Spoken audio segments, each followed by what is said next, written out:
BX1+. Le face-à-face. Et aucun de ces deux livres n'est écrit en écriture inclusive, qui est le débat qu'on va vous proposer maintenant. On est avec Anne Dister, qui est professeure de linguistique à l'Université Saint-Louis, et Michel Francard, professeur émérite de linguistique à l'UCL, également auteur d'une chronique hebdomadaire dans le journal Le Soir sur toutes ces questions de langue, d'orthographe, de grammaire. On va leur donner la parole dans un instant, et vous verrez que même entre linguistes, on peut avoir des différends. On va commencer peut-être par planter le décor. C'était une des grandes polémiques d'avant le Covid-19 ou d'avant la Covid-19, cette histoire d'écriture inclusive. Depuis quand est-ce qu'il y a le débat, Vanessa Lullier ? Alors, l'écriture inclusive, en fait, on peut aussi l'appeler épicène ou non sexiste ou encore dégenrée. Elle apparaît au début des années 80 au Québec, puis en 1990, l'Europe conseille de dégenrer le langage pour lutter contre les discriminations liées au sexe. Et en 2017, l'Académie française, elle, par contre, elle s'oppose à cette écriture inclusive avec des points ou des parenthèses. D'ailleurs, les parenthèses, elles disparaissent assez rapidement parce que c'est un peu comme si on mettait les femmes entre parenthèses. Donc, on n'est vraiment pas dans le même registre. Pour l'Académie française, par contre, les points, ils gênent à la lecture. En 2020, dans une tribune publiée dans Marianne, des linguistes démontrent l'écriture inclusive. Pour eux, ils disent, en introduisant la spécification du sexe, on consacre une dissociation, ce qui est le contraire de l'inclusion. En prétendant annuler l'opposition de genre, on ne fait que la systématiser. L'écriture nouvelle aurait nécessairement un effet renforcé d'opposition des filles et des garçons, créant une exclusion réciproque. Voilà, donc ça c'est pour la théorie. On va voir dans la pratique. Dans la pratique, on en voit un petit peu de l'écriture inclusive dans la publicité, dans les affiches, au théâtre et parfois même dans la littérature. On va faire le point sur tout ça avec nos deux invités. Je vais commencer par vous, Anne Dister, professeure donc de linguistique à l'Université Saint-Louis. Je romps pas un secret en disant que vous n'êtes pas très favorable à l'écriture inclusive ? Oui, non, c'est pas un secret. Donc, il faudrait qu'on s'entende d'abord vraiment sur ce dont on parle. Si on entend par écriture inclusive le fait de devoir chaque fois, mais comme votre collaboratrice l'a dit dans son introduction, dire qu'il y a des hommes et des femmes chaque fois qu'on dit un nom d'humain, donc devoir dire dire ou écrire, en l'occurrence instituteurs et institutrices, ou trouver des abréviations pour le faire. Effectivement, je suis pas du tout favorable à cette pratique, mais je ne le suis pas, comme ne l'est pas non plus le Conseil de la langue française et de la politique linguistique, qui a rendu à plusieurs reprises un avis défavorable sur cette pratique. Par contre, s'il s'agit d'inclure les femmes et de les visibiliser en disant qu'une femme en particulier, qu'on a bien identifié, qu'elle est ambassadrice, qu'elle est administratrice, qu'elle est écrivaine, et voilà, tout ça, là, c'est ce qu'on appelle la féminisation des noms. Ça fait très longtemps qu'en Belgique, on est favorable à cette pratique et qu'un décret en 93 a été voté. Ouais, donc la féminisation des noms, c'est oui. L'écriture inclusive, c'est plutôt bof. Donc si je dis que je fais un débat avec des professeurs avec R.E.S, là, vous allez me hurler dessus pour qu'on comprenne bien. Moi, je hurlerai pas, parce que d'ailleurs, vous n'allez jamais dire ça, parce que c'est pas possible de parler comme ça. Donc peut-être. Mais si vous voulez, mais c'est important ce que vous venez de dire. C'est-à-dire que votre raisonnement, c'est de dire on ne doit pas compliquer à l'œil et à la lecture plus que ce qui serait pratiqué dans le langage oral, c'est ça ? Voilà. On ne doit pas écrire quelque chose qui ne serait pas oralisable.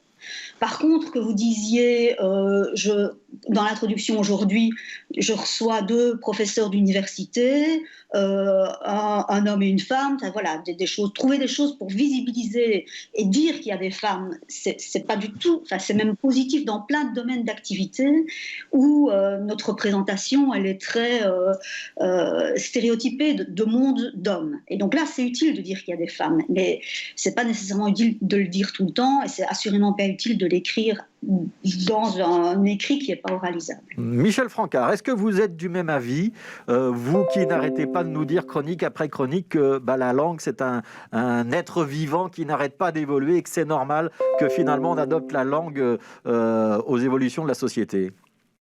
Oui, c'est exact. C'est donc la langue n'est pas un être vivant, mais nous la faisons vivre par nos pratiques. Et bon, je suis fondamentalement d'accord avec l'idée d'abord d'une visibilisation des marques de genre dans l'écriture, donc assurer une meilleure représentation, un meilleur équilibre, si vous voulez, notamment des femmes dans les procédures d'écriture. Donc c'est un principe. Et je pense qu'Anne Dister est tout à fait d'accord sur le principe également. Donc, on discute ici de modalités, et donc il a déjà été rappelé 2 fois que ces modalités sont diverses. Il y a la féminisation qui fait partie d'un type d'écriture inclusive, il y a le choix de formes épicènes, il y a trouver d'autres manières de dire les choses, au lieu de droits de l'homme, dire les droits des humains, c'est quand même une autre manière de dire, et ça permet quand même de montrer que dans l'écriture, il n'y a pas que la solution d'un masculin générique qui s'impose. Voilà. Alors, parmi toutes ces mesures, il y a ce point médian qui est soit un repoussoir, soit un étendard. Je dois vous avouer qu'à ce sujet-là, moi je vois simplement les usages qui se développent. Je constate que, bien entendu, on n'utilise pas le point médian n'importe où, n'importe quand, loin de là. Et donc, je suis en train d'observer sa diffusion, mais que je constate pour le moment encore limitée à des offres d'emploi, à de la publicité, etc. Oui. Ça veut dire que vous êtes dans la position de l'observateur. Ça veut dire que ce point médian, cette écriture inclusive, c'est en train de gagner du terrain ou pas tellement ? Oui, je crois que clairement, depuis quelque temps, il gagne du terrain, mais ce sont quand même souvent dans les mêmes domaines et pour assurer la même fonction. Donc, je pense que ce point médian est en fait avant tout un procédé d'abréviation. Donc, de ce point de vue-là, il n'est pas différent, si vous voulez, du type d'abréviation que l'on a lorsqu'on écrit M. ou MR pour monsieur, ou lorsque j'écris MGR pour monseigneur. Alors, simplement, ce qu'il y a, c'est qu'évidemment, il introduit une nouveauté par rapport à nos habitudes graphiques. Ça, c'est vrai. Donc, on a affaire à un procédé qui, de ce point de vue-là, peut évidemment être considéré comme moins lisible que d'autres. Alors, on a un linguiste au masculin qui est donc pas tout à fait hostile à l'écriture inclusive, et j'ai vu que notre linguiste au féminin, Anne Dister, bouillait d'impatience de réagir. Allez-y. C'est pas le même procédé abréviatif que d'écrire M. où on n'a qu'à oraliser et on sait que MGR c'est monseigneur et M. c'est monsieur. Quand on a les étudiants.e.s, l'oralisation, elle se fait pas en disant simplement les étudiantes. On doit reconstruire cognitivement, il y a un autre travail dans la lecture, et même sans l'oraliser à voix haute, mais dans le processus cognitif, c'est plus compliqué que quand j'ai vu TJS et que c'est pas tout à fait. Pour moi, il me semble que la comparaison n'est pas tout à fait la même en fait. Ouais. Anne Dister, vous avez écrit, c'était il y a quelques mois déjà, dans une carte blanche, que cette écriture inclusive, c'était un militantisme ostentatoire, sans autre effet social que de produire des clivages inédits. Vous assumez cette citation ? Moi, j'ai co-signé une carte blanche, celle dont vous avez parlé dans Marianne. Je n'aurais pas dit exactement les choses de la même manière, parce que...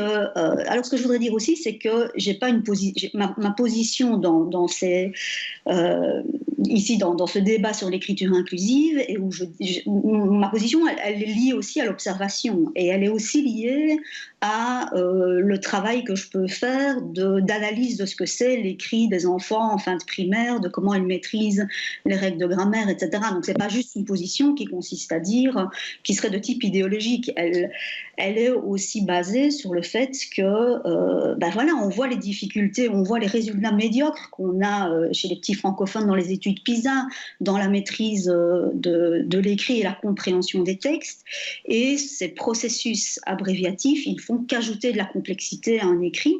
Alors, je suis une militante depuis toujours, depuis que j'ai eu conscience que l'orthographe pouvait se réformer pour une réforme profonde et une appropriabilité plus facile de l'écrit. Et pour moi, ça contrevient à ce principe d'ajouter des abréviations. Mais je redis qu'au début de vos chroniques ou de vos interventions, vous disiez, chers auditeurs et chères auditrices, qu'on ait des procédés qui soient plus visibles et qui visibilisent les femmes, et notamment dans des milieux qui sont très masculins, comme la menuiserie, l'industrie du bâtiment. Tout ça, c'est une évidence. Mais ce n'est pas très utile comme on le voit. Vous aviez été chargé quand même d'une mission officielle pour la Fédération Wallonie-Bruxelles pour indiquer les bonnes pratiques. Je pense que c'était, alors que je retrouve ça, c'était la direction à la langue française. Vous en aviez épinglé 5. 1, utiliser toujours des noms féminins pour renvoyer à des femmes. Ok. N'essayez pas à tout prix d'éviter les noms masculins. N'écrivez rien qui ne puisse être dit normalement à l'oral, ce que vous nous avez expliqué tout à l'heure. Ne recourez pas au doublet abrégé. Évitez par exemple rédacteur-trice. Et si vous enseignez le français, changez la formulation. La règle, c'est pas le masculin l'emporte sur le féminin, mais dites plutôt le genre masculin s'utilise aussi pour les ensembles mixtes.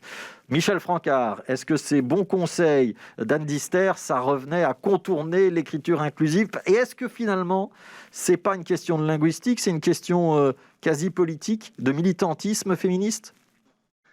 Alors, je ne peux pas nier que derrière tout cela, il y a des questions de militantisme qui sont apparentes.